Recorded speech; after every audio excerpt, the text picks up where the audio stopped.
Welcome back. I have got a cheat code for you today if you are after building mobile applications that can work on iOS and Android. What you're seeing here on the screen, this is something we will put together. It's not going to take long. I'm going to have to talk through the process for a while, but the setup is very, very quick. On the left-hand side, we see a locally run Android emulator that is running a React Native application, which is using Material 3 Expressive, so the Google design system. On the right-hand side, we're seeing actually the same application and dark theme running on my iPhone. So this is on my iPhone. This is also running locally, and it all works. Photos are different between different applications because those photos are dynamically pulled, so they will differ.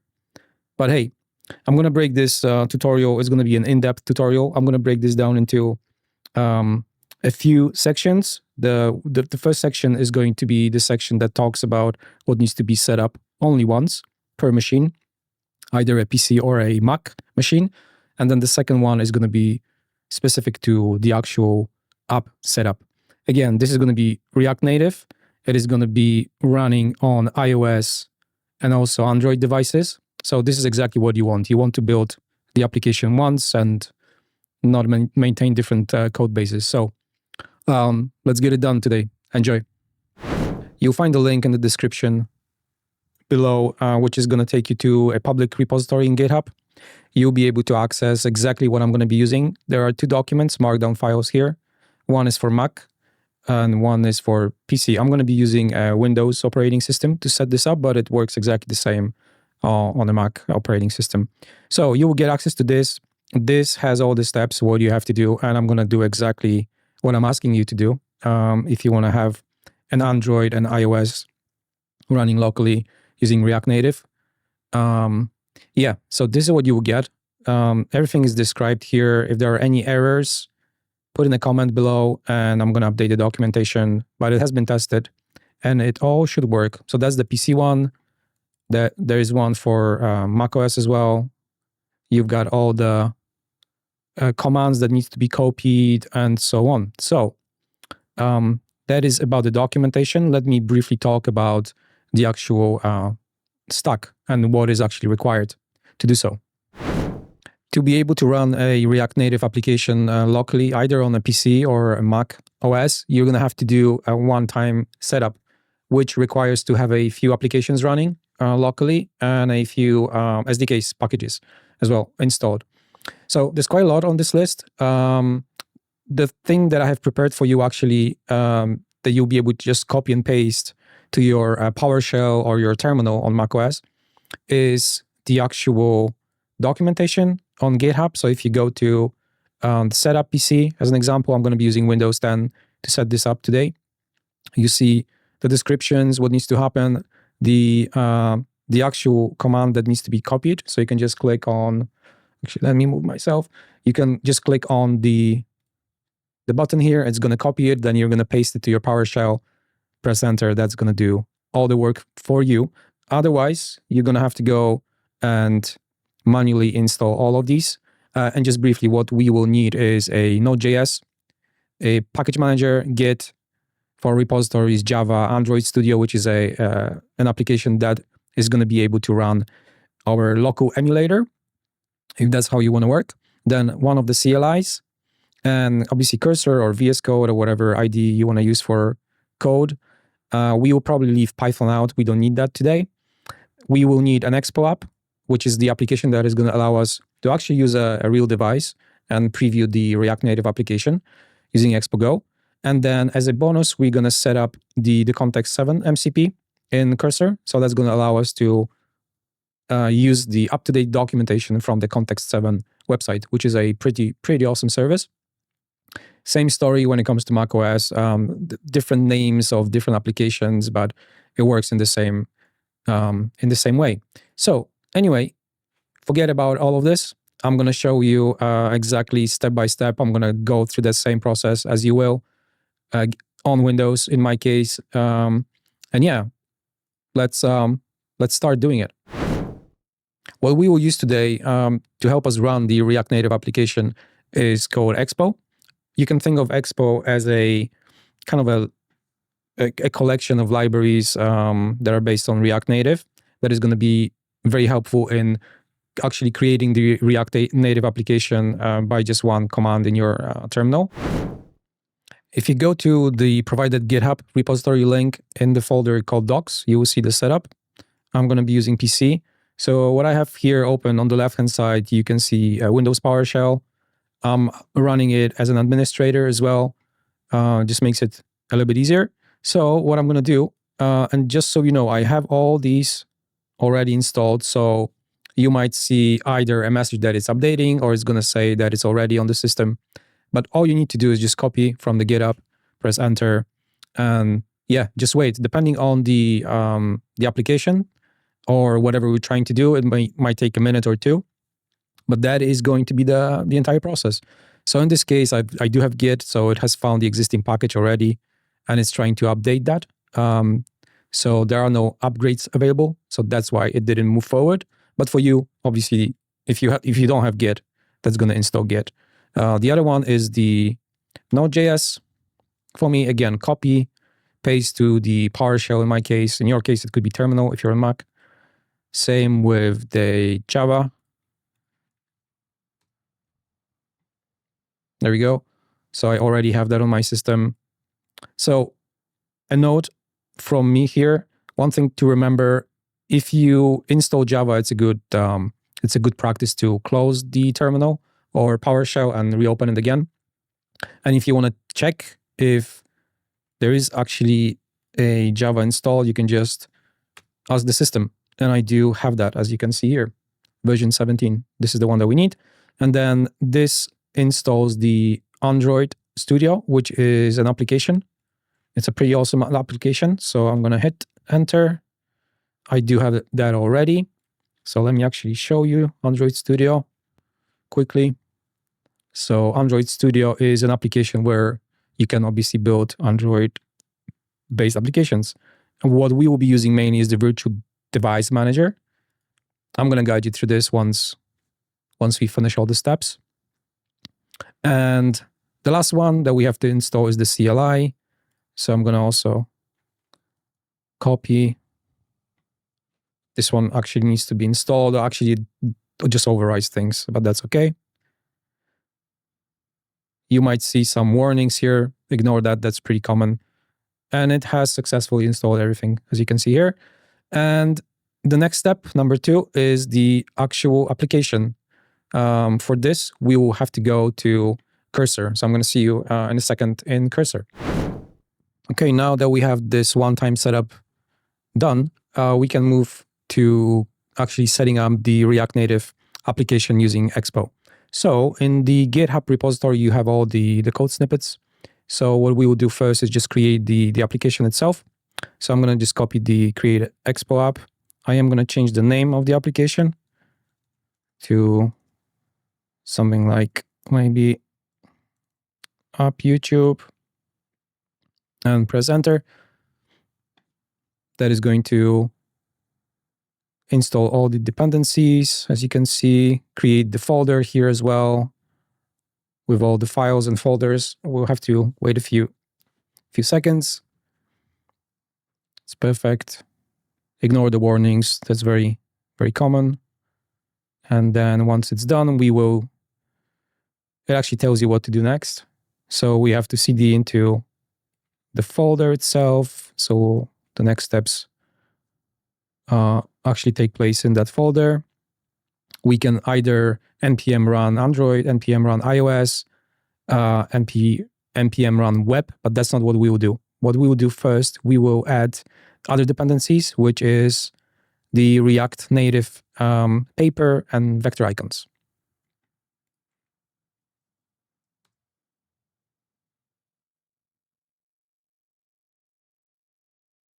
So that is done. Next one is dependencies around navigation. Again, it's all React Native. Just copy and paste, enter. Let me just clear the terminal. That's done. And then while we're here, we will grab the Material 3 theme.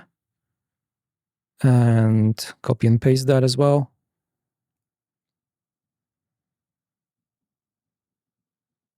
That's done.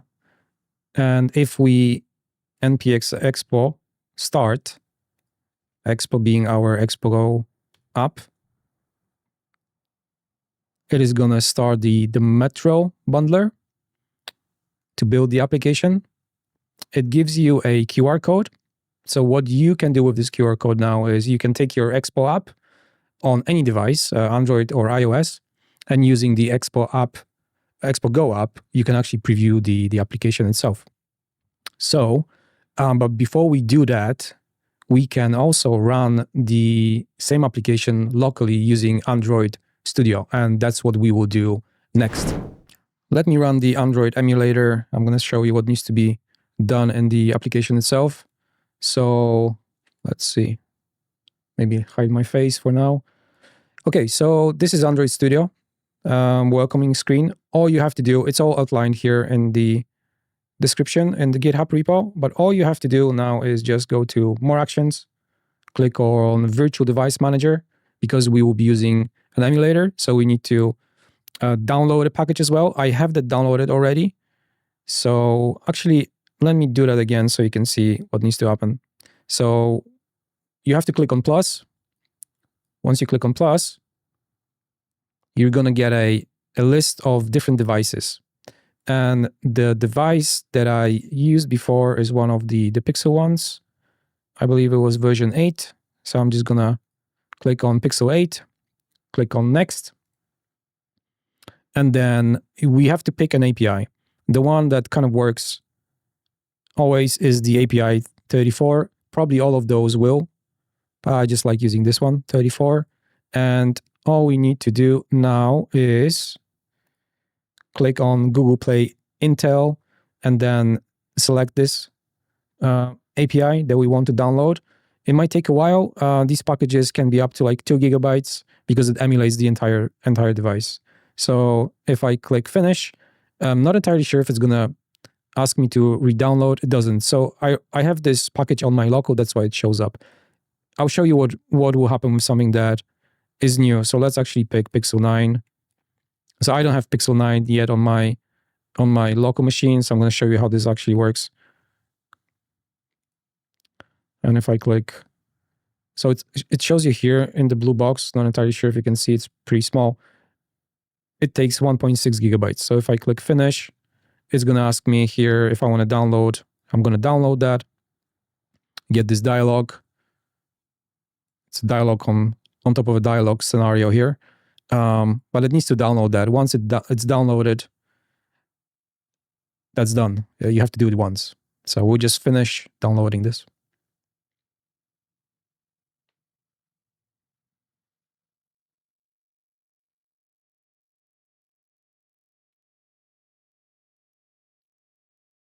Okay, it's done.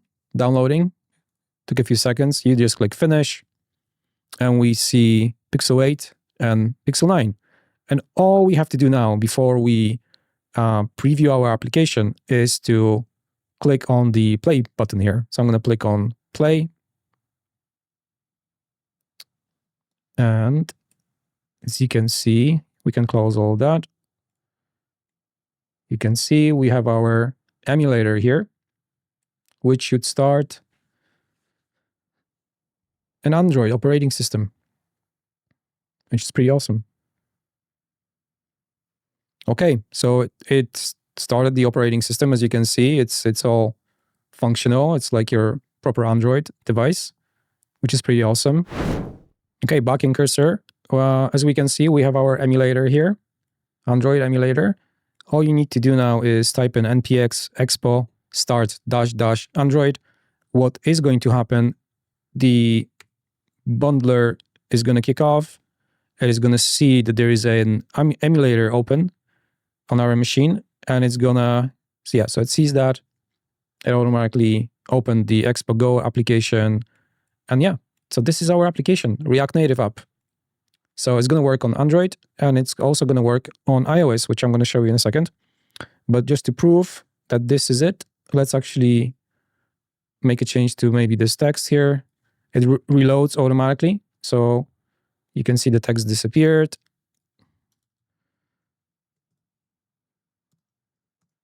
There you go.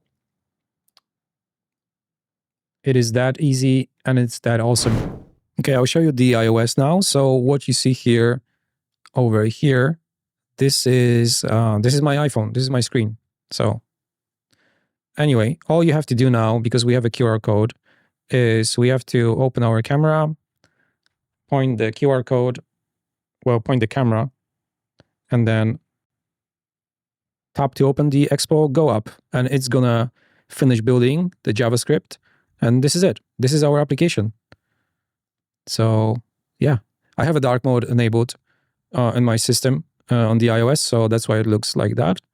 And yeah, so you have our iOS on the left and Android on the right. And again, if we make a change and we save, it's going to update in both, which is pretty sweet. I really love this workflow. And again, you can take it from here. You can do whatever you want. This is a React Native application, so it is going to work very, very well. Yeah. So there's one last thing before we wrap up this part. I'm going to show you a few things about a custom theme, how to set up a custom theme in Material UI, and also how to add context 7 MCP. So it's way easier for Cursor or VS Code, GitHub Copilot to help you and assist with coding. Okay, before we add the context 7 MCP into Cursor, I'm going to show you what context 7 is. It is a collection. It's a pretty amazing collection of up-to-date documentation, and there is over 24,000 libraries or documents pretty much collected by that team. Highly recommend. As you can see, Next.js, Tailwind CSS. If we type in Expo, we're gonna get Expo. There are a few versions of this. That is gonna help LLMs to get more context when they are actually working with a specific tech stack. If you click on the name of the library, you can actually see more metadata about the library itself. Some people like to just copy it and store. So you can obviously copy that as a markdown file and store that in your Cursor folder. You can do that as well, or you can just use an MCP server. So that's what we are going to do actually. So if you want to set up the MCP server for context 7, you can either find their GitHub repo or just stick to my documentation. And yeah, all you need to do is you need to go to Cursor, go to Tools and Integrations, find the MCP tools, add a new MCP server, and just paste that code in here. So I believe we have, yeah, one too many. Let's see. There we go. And save it. Once it's saved, we should see context 7 with two tools, which is gonna find the library and then get the docs as well. If it errors, if you see an error or you see a red indicator, that means that it didn't connect. So just disable it and enable it again. That should work. So that is pretty sweet. And thank you, Context 7, for all the hard work. One last thing I want to show you before we wrap this episode up is how to get a Material 3 Expressive theme, because that is what we will be using in the next episode to create our application. And if you have any ideas, if you want to see something specific being built, put that in the comments below. I currently don't have an idea what I'm going to build, so I'm open to any suggestions. So if you click on the Material Theme Builder, it should take you to the Material Theme Builder, where you can actually customize the theme. So you don't have to just stick to the default one that you get. There are a few options here. You can upload an image, and that's going to take inspiration and the color palette from that image. Or you can just obviously click on one of those examples. Depending on your brand colors, you might want to actually pick the one that is actually your brand color. Let's maybe pick something like this, darker blue, and apply. And then we can click on matching colors.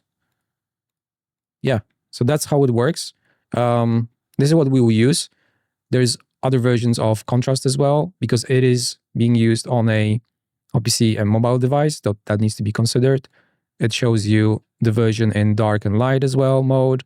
And the coolest part of all of this is that you can actually, you can pick the font. That's one thing. You can skip that as well. But the coolest part is you can export that then.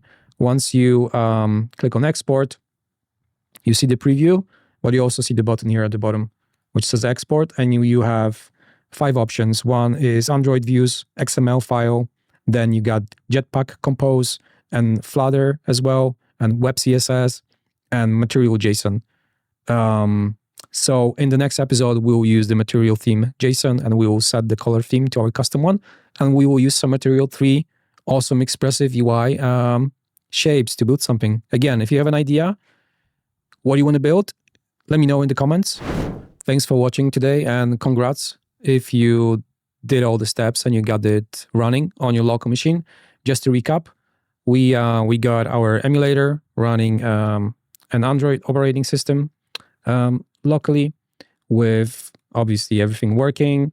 We also have our Expo React Native application running in the emulator as well. We can preview the application using an iOS device, real device. And yeah, we have installed a lot of packages, a lot of applications, which you only have to do once, which is pretty awesome. So play around with this in your free time. Again, congrats if you have done all of this, and thanks for watching. And yeah, like, subscribe, and I'm going to see you in part 2, where we will build on this kind of experience. But again, if you have an idea, let me know in the comments below. I currently don't have an idea what I'm going to build, so we'll have to wait and see. Thank you again, and I'll see you in the next one. Thanks.